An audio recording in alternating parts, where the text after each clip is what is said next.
प्रिय छात्रों, हिंदी के इस शिक्षण सत्र में आपका हार्दिक स्वागत है। आज हम माध्यमिक शिक्षा परिषद उत्तर प्रदेश द्वारा निर्गत सत्र 2021-22 के लिए कक्षा 12 सामान्य हिंदी के प्रतिदर्श प्रश्न पत्र अर्थात मॉडल पेपर का अध्ययन करेंगे। अर्धवार्षिक, प्री बोर्ड एवं बोर्ड परीक्षा का प्रश्न पत्र इसी तरह से आएगा। तो आइए प्रारंभ करें। प्रतिदर्श प्रश्न पत्र सत्र 2021-22 कक्षा 12 विषय सामान्य हिंदी। समय 3 घंटे 15 मिनट। 15 मिनट आपको पेपर पढ़ने के लिए दिए जाते हैं। पूर्णांक 100। प्रश्न पत्र 2 भागों में बटा होता है, खंड क और खंड ख। खंड क में पहला प्रश्न और दूसरा प्रश्न बहुविकल्पी होता है। तो पहला आप चलिए शुरुआत करें। पहले प्रश्न का क, शिक्षा का उद्देश्य निबंध के लेखक हैं। इसका सही उत्तर है दूसरा विकल्प संपूर्णानंद। दूसरा प्रश्न है लल्लू लाल की रचना है। तो दिए गए विकल्पों में से सही उत्तर है दूसरा प्रेम सागर। तीसरा प्रश्न पर्दा कहानी के लेखक हैं। इसका सही उत्तर होगा चौथा विकल्प यशपाल।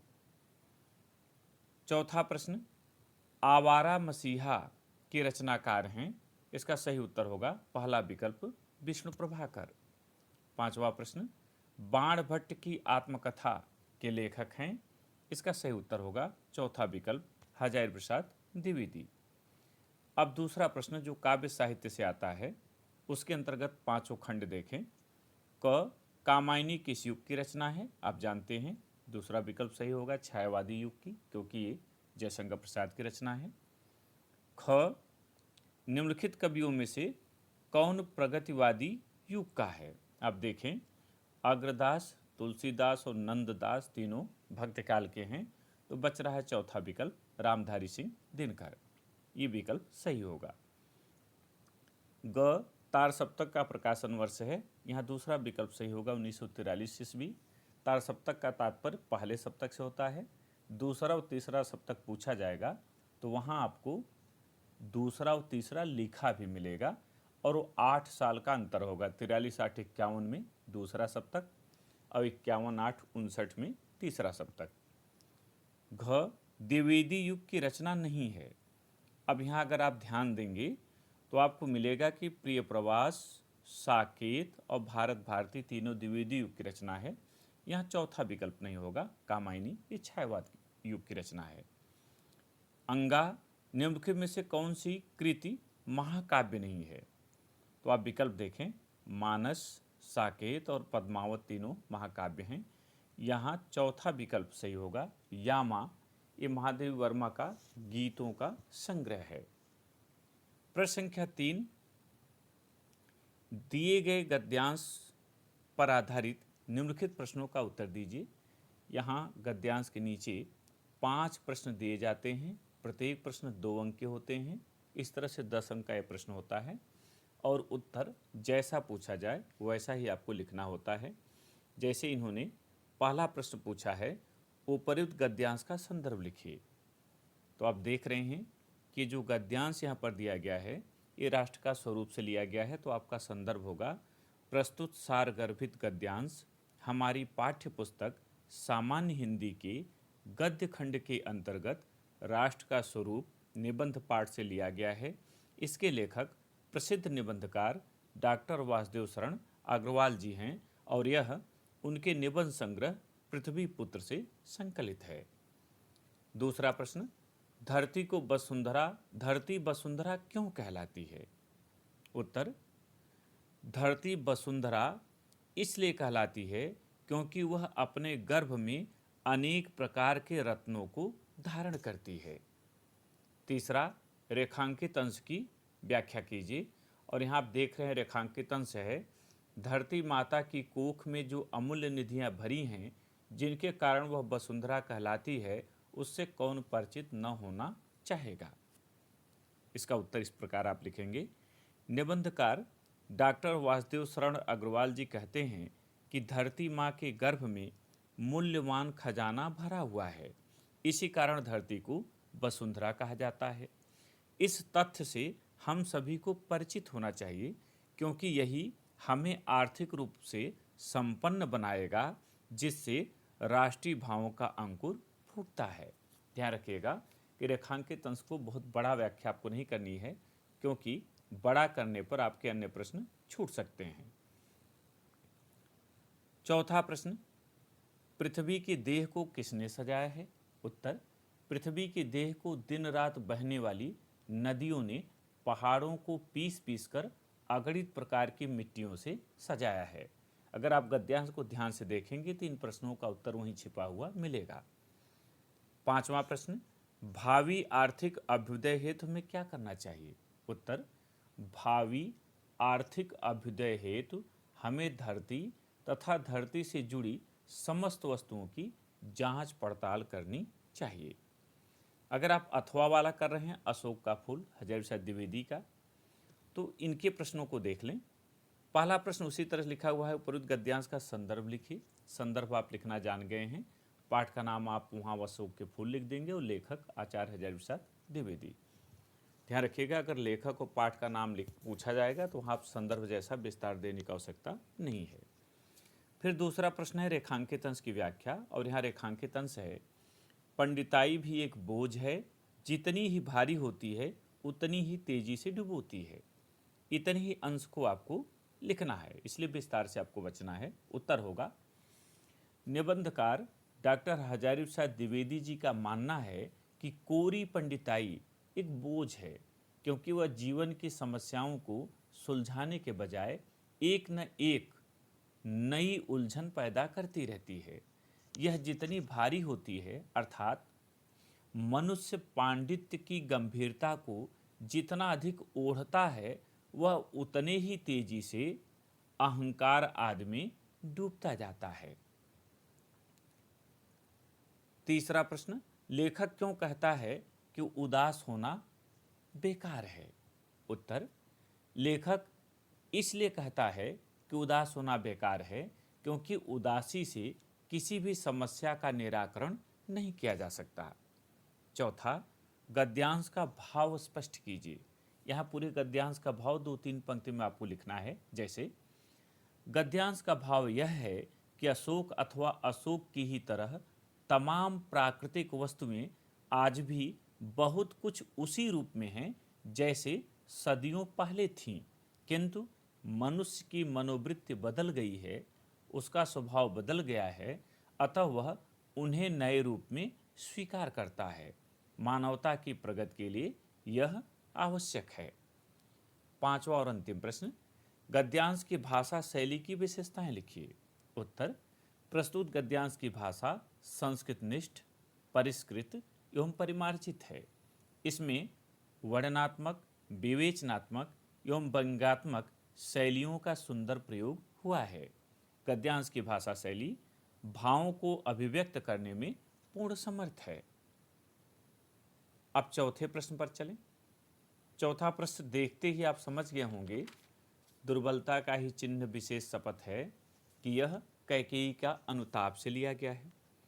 अब इसके प्रश्नों पर आप चलें तो पहला प्रश्न है, ये काव्य खंड के अंतर्गत है। यहाँ भी 5 प्रश्न पूछे गए हैं, 2-2 अंकों के हैं, 10 अंक के हैं, आप इससे परिचित हैं। पहला प्रश्न, उपर्युक्त पद्यांश का संदर्भ लिखिए। उत्तर कुछ इस तरह से लिखें, प्रस्तुत सुललित, सारगर्भित एवं मार्मिक काव्य पंक्तियाँ हमारी पाठ्यपुस्तक सामान्य हिंदी के काव्य खंड के अंतर्गत कैकेयी का अनुताप शीर्षक कविता से अवतरित हैं। इसके रचयिता राष्ट्र कवि मैथिलीशरण गुप्त जी हैं और यह उनके महाकाव्य साकेत से संकलित है। दूसरा प्रश्न, रेखांकित अंशों की व्याख्या कीजिए। और यहाँ रेखांकित अंश है, दुर्बलता का ही चिन्ह विशेष शपथ है, पर अबला जन के लिए कौन सा पथ है? इसी की आपको व्याख्या करनी है। व्याख्या कुछ इस तरह से लिखें, राष्ट्रकवि मैथिलीशरण गुप्त जी माता कैकेयी के शब्दों में कहते हैं कि हे राम, प्रायः लोग अपनी बात को सत्य प्रमाणित करने के लिए सौगंध खाते हैं। उनकी यह प्रवृत्ति उनकी दुर्बलता को ही स्पष्ट करती है। यद्यपि शपथ खाना व्यक्ति की कमजोरी का परिचायक है, किंतु अबला जन अर्थात नारी वर्ग के लिए अपनी बात को सत्य प्रमाणित करने के लिए इसके अतिरिक्त और कोई दूसरा मार्ग नहीं है।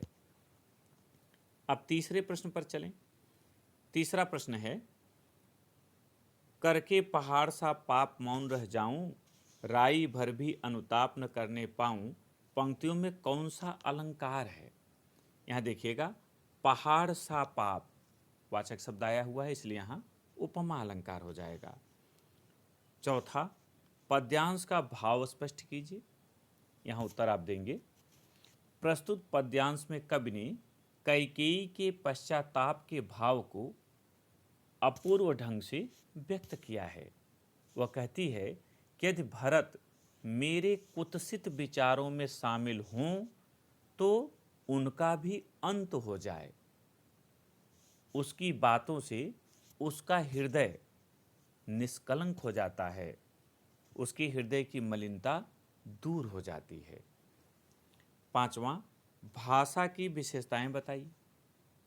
उत्तर, प्रस्तुत पद्यांश की भाषा परिष्कृत खड़ी बोली है, इसमें तत्सम शब्दों की प्रधानता है।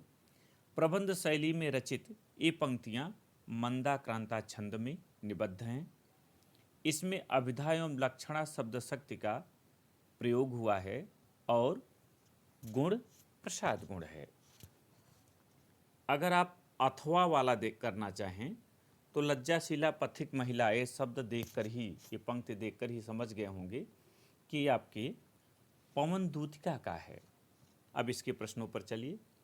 पहला प्रश्न है, उपर्युक्त पद्यांश का संदर्भ लिखिए। तो पहले की तरह लिखिए, उसमें शीर्षक बदल दीजिए पवन दूतिका और कवि की जगह अयोध्या सिंह उपाध्याय हरिऔध। दूसरा प्रश्न है रेखांकित अंश की व्याख्या, और यहाँ रेखांकित अंश है, जो थोड़ी भी श्रमित वह हो गोद ले श्रांति खोना, होठों की और कमल मुख की म्लानताएं मिटाना। व्याख्या आप इस तरह से लिखें, राधा लज्जाशील पथिक महिला को कह रही है, समझा रही है। तो उत्तर आप ऐसे करें, कवि हरिऔध जी राधिका जी के शब्दों में कहते हैं कि हे पवन, यदि तुझे मार्ग में कोई लज्जाशील थकी हुई स्त्री दिखाई पड़े तो उसे अपनी शीतल स्पर्श रूपी गोद में लेकर उसकी थकान को मिटाना, साथ ही उसके होठों और कमलवत मुख की मलिनता को भी दूर करना। तीसरा प्रश्न, राधा लज्जाशील पथिक महिला के विषय में क्या कहना चाहती हैं? उत्तर, राधा लज्जाशील पथिक महिला के विषय में पवन दूतिका से कहना चाहती हैं कि वह उसके प्रति मर्यादापूर्ण आचरण करे, उस महिला के वस्त्रों को न उड़ाए तथा अपने शीतल स्पर्श से उसकी थकान को दूर करे। चौथा, होठों की और कमल मुख में अलंकार बताइए। यहाँ आप देख रहे हैं कमल मुख, जब ऐसे संकेत मिल जाए डैश की तरह तो आप समझ जाइए कि दोनों का आपस में अभेद संबंध है, तो वहाँ हो जाएगा रूपक अलंकार। जलद और कृषक ललना का अर्थ बताइए। तो जलद माने बादल और कृषक ललना माने किसान स्त्री। तो आप एक तरफ शब्द दूसरी तरफ अर्थ लिख दें। शब्द के नीचे जलद लिखकर उसके सामने बादल और शब्द के नीचे कृषक ललना लिखकर उसके सामने किसान स्त्री लिखें। पांचवा प्रश्न देखिए। पांचवें में जो खंड क है इसमें लेखक परिचय पूछा गया है। दो बातों पर बल दिया गया है, साहित्यिक परिचय और प्रमुख रचनाएं। यदि आप जीवन परिचय थोड़ा सा लिख सकते हो, पंक्ति दो पंक्ति, तो उल्लेख करें। नहीं लिख सकते, आप में उतनी गति नहीं है, स्पीड नहीं है, तो केवल साहित्यिक परिचय और रचनाएं लिखें। इसका जो खंड ख है उसमें कवि परिचय पूछा जाता है। जैसे खंड क में देखिए, यहाँ आचार्य हजारी प्रसाद द्विवेदी, एपीजे अब्दुल कलाम, वासुदेव शरण अग्रवाल पूछा गया है। और खंड ख में किसी एक कवि का साहित्यिक परिचय और रचना लिखना है। मैथिली शरण गुप्त, सुमित्रानंदन पंत और रामधारी सिंह दिनकर। तो अपने गति के अनुसार लिखें।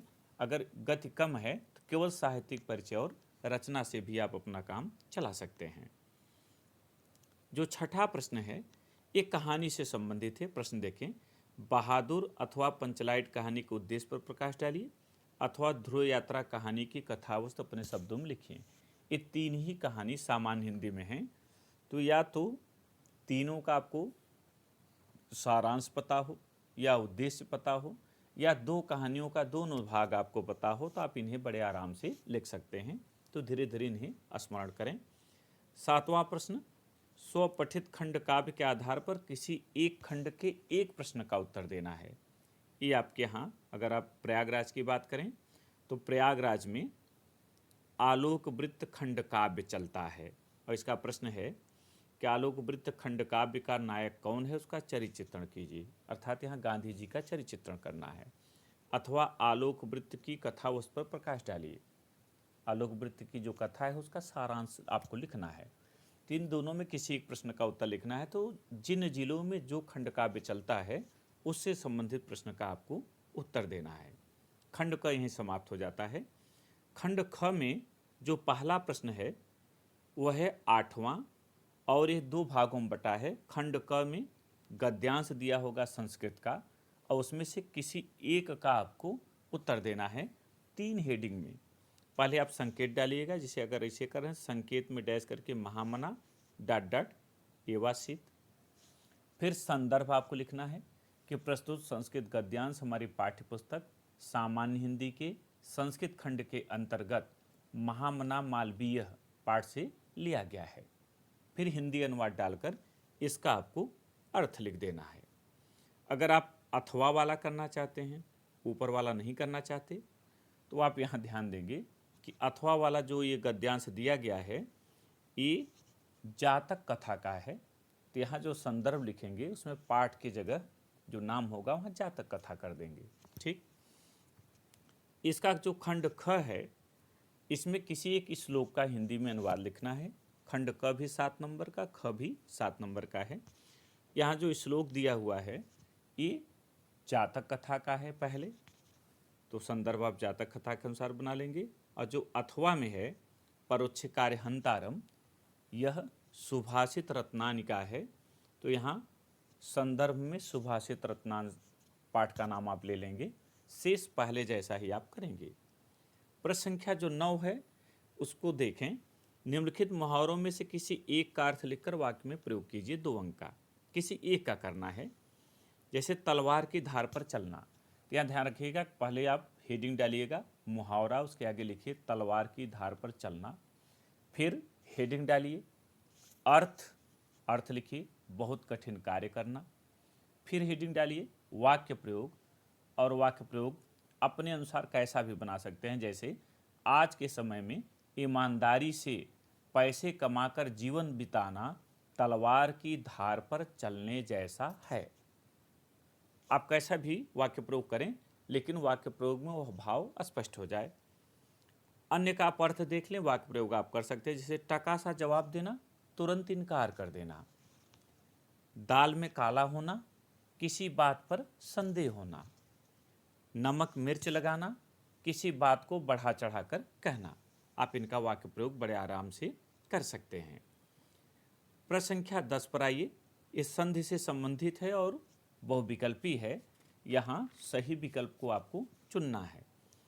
तो पहला है तथापि का संधि विच्छेद है, तो आप जानते हैं तथा धन अपि, इसलिए यहाँ बी सही होगा।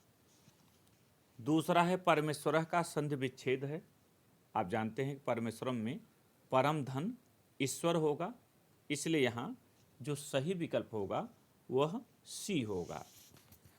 तीसरा गायकः का संधि विच्छेद है, गय धन अकह होता है, इसलिए यहाँ भी सी सही होगा, गय धन अकह गायकः। ये तीनों एक एक नंबर के अर्थात 3 नंबर के हैं। इसी का खंड जो ख है वो रूप पर आधारित है। देखें दिए गए निम्नलिखित शब्दों की विभक्ति और वचन है, आपको चुनना होता है। पहला है आत्मनः में विभक्ति और वचन, ये आपको ढूंढना है। यहाँ जो उत्तर दिए गए हैं ये थोड़े से भ्रमात्मक हो गए हैं, क्योंकि आत्मनः द्वितीय बहुवचन भी होता है, पंचमी एक वचन होता है और षष्ठी एक वचन होता है। तो यहाँ ए और डी दोनों सही हैं। यद्यपि परीक्षा में एक ही विकल्प सही रहता है, एक गलत रहता है, लेकिन यहाँ दोनों सही हैं, दोनों में आत्मनः होता है। दूसरा नामनान में विभक्ति और वचन है, तो इसका आप उत्तर जानते हैं षष्ठी विभक्ति बहुवचन। तो जब षष्ठी विभक्ति बहुवचन आपका सही है तो हो जाएगा सी। तो सी को आप चुन करके अपनी उत्तर पुस्तिका में लिखेंगे। इन रूपों को अच्छी तरह से याद कर लें। प्रश्न संख्या 11 पर आइए। निम्नलिखित शब्द युग्मों का सही अर्थ चयन करके लिखिए। जो शब्द युग्म दिए गए हैं इनका अर्थ और जिधर जो शब्द है उसका अर्थ उसी तरफ होना चाहिए, जैसे वसन, व्यसन। अब इसका सही उत्तर वसन का जो अर्थ होता है वो होता है वस्त्र और व्यसन का अर्थ होता है आदत। तो आप देखेंगे इस सी में मिल रहा है वस्त्र और आदत, तो सही है। दूसरा अंबुज और अंबुद। अंबुज का अर्थ होता है कमल, अब अंबुद का अर्थ होता है बादल। तो कमल और बादल यहाँ आपको सी में मिल रहा है, इसलिए यहाँ सी विकल्प सही होगा। इसका जो खंड ख है, निम्नलिखित शब्दों में से किसी एक शब्द के दो अर्थ लिखिए, अर्थात ये अनेकार्थी है, माने दिए गए शब्द का एक से अधिक अर्थ हो जो आपस में पर्याय न हो। यहाँ अंबर, अंबर के दो अर्थ होंगे, वस्त्र, आकाश। पट, वस्त्र, किवाड़ जिसे आप दरवाजा कहते हैं। विधि, विधि माने कानून भी होता है, विधि माने तरीका होता है, विधि माने ब्रह्मा होता है। नाग, नाग माने पर्वत, नाग माने सर्प, नाग माने हाथी भी होता है। तो कोई भी दो आप यहाँ लिखेंगे। जो खंड ग है उसे आप देखें। निम्नलिखित वाक्यांशों के लिए एक शब्द का चयन करके लिखिए जो आंखों के सामने हो। तो जो आंखों के सामने होता है उसे प्रत्यक्ष कहते हैं, न कि नेत्र सम्मुख या आंख के आगे। ठीक, तो यहाँ प्रत्यक्ष यानी बी का चुनाव करेंगे। दूसरा जानने की इच्छा रखने वाला। तो जानने की इच्छा अर्थात जिज्ञासा, और जो जानने की इच्छा रखता है वो जिज्ञास होता है, इसलिए यहाँ सी सही होगा, जिज्ञास। खंड जो घ है, निम्नलिखित में से किन्हीं दो वाक्यों को शुद्ध करके लिखिए। यहाँ वाक्यों का त्रुटि मार्जन आपको करना है। पहला देखिए, तुम तो कुर्सी पर बैठे हैं, दो ही करने हैं, एक एक अंक के, चारों आप देख लें। तो बैठे हैं, हैं शब्द जो है वो यहाँ नहीं होगा, तुम तो कुर्सी पर बैठे हो होगा, क्योंकि हैं और हो दोनों में अंतर हो जा रहा है। यहाँ तुम तो कुर्सी पर बैठे हो, ये सही होगा। दूसरा, इस सरोवर में अनेकों कमल खिले हैं, यहाँ अनेकों गलत है, क्योंकि एक का बहुवचन अनेक होता है, न कि अनोकों, इसलिए यहाँ पर अनेक कर देंगे। इस सरोवर में अनेक कमल खिले हैं। तीसरा, सम्मेलन ने कवियत्री ने भाग लिया है, यहाँ कवियत्री गलत है, क्योंकि इसका शुद्ध रूप होता है क व इत्री। क होगा, व में छोटी की मात्रा नहीं होगी, य में छोटी की होगी और त्र में बड़ी की जैसे लिखा है, तो क व इत्री सही होता है। चौथा, कृपया अनुमोदन करने की कृपा करें, यहाँ शब्द ज़्यादा हैं, इनको आपको हटा देना है। तो कृपया अनुमोदन करने का कष्ट करें, यहाँ कृपा शब्द की आवश्यकता नहीं पड़ेगी, यानी कि कृपा के स्थान पर का कष्ट ले आ दें, तो कृपया अनुमोदन करने का कष्ट करें, शुद्ध रूप हो जाएगा। प्रश्न संख्या जो 12 है रस छंद अलंकार का है। क में बी रस अथवा हास्य रस का स्थायी भाव के साथ उदाहरण अथवा परिभाषा। ध्यान रखिएगा, या तो आप उदाहरण लिखिए या परिभाषा लिखिए, दोनों नहीं लिखना है, केवल स्थायी भाव लिखना है। यानी बी रस, तो बी रस का स्थायी भाव उत्साह, अब फिर उसका परिभाषा लिखिए या उदाहरण, दोनों नहीं लिखना है। इसी तरह से ख में श्लेष अथवा उत्प्रेक्षालंकार का लक्षण अथवा उदाहरण। लक्षण माने परिभाषा, या तो परिभाषा लिखें या उदाहरण लिखें। ग में दोहा अथवा सोठा छंद का मात्रा सहित लक्षण तथा उदाहरण लिखिए। यहाँ पर तथा लगा दिए हैं, इसलिए आपको परिभाषा भी लिखनी है, उदाहरण भी लिखना है और मात्रा भी लगाना है। प्रश्न संख्या 13 की बात करें तो यह पत्र लेखन से संबंधित है। यहाँ प्रश्न है, बैंक में खाता खोलने के लिए बैंक प्रबंधक को आवेदन अथवा प्रार्थना पत्र लिखिए, अथवा शहर में फैली संक्रामक बीमारी की तरफ जिलाधिकारी का ध्यान आकर्षित करने के लिए आवेदन पत्र या प्रार्थना पत्र लिखिए। इस छंद का होता है। 14वां और अंतिम प्रश्न आपका निबंध लेखन से संबंधित है। निम्नलिखित विषयों में से किसी एक पर अपनी भाषा शैली में निबंध लिखिए। यहाँ 2 धन 7 बराबर 9 है, यानी 2 नंबर रूपरेखा के लिए है और 7 नंबर विस्तार के लिए। विषय हैं पहला देश में बेरोजगारी की समस्या, दूसरा आतंकवाद की समस्या और समाधान, तीसरा वृक्षारोपण का महत्व, चौथा विद्यार्थी और राजनीति, पांचवा देश की समृद्धि और विकास में समाचार पत्रों की भूमिका। तो इनमें से किसी एक विषय पर आपको निबंध लिखना है और निबंध 2-2.5 पेज से बड़ा नहीं होना चाहिए, क्योंकि प्रश्न पत्र बहुत बड़ा है तो आप 1.5 पेज में भी अपनी बात लिख सकते हैं। 2 पेज 2.5 पेज से ज़्यादा आप करेंगे तो प्रश्न आपके अन्य छूट सकते हैं। प्रिय छात्रों, मुझे उम्मीद है कि आपने मॉडल पेपर को अच्छी तरह समझ लिया होगा। अर्धवार्षिक, प्री बोर्ड और वार्षिक परीक्षा में इसी तरह का प्रश्न पत्र आएगा, अतः अभ्यास करें। मुझे पूरी उम्मीद है कि आप बेहतर प्रदर्शन कर सकते हैं। आपको बहुत बहुत शुभकामनाएं।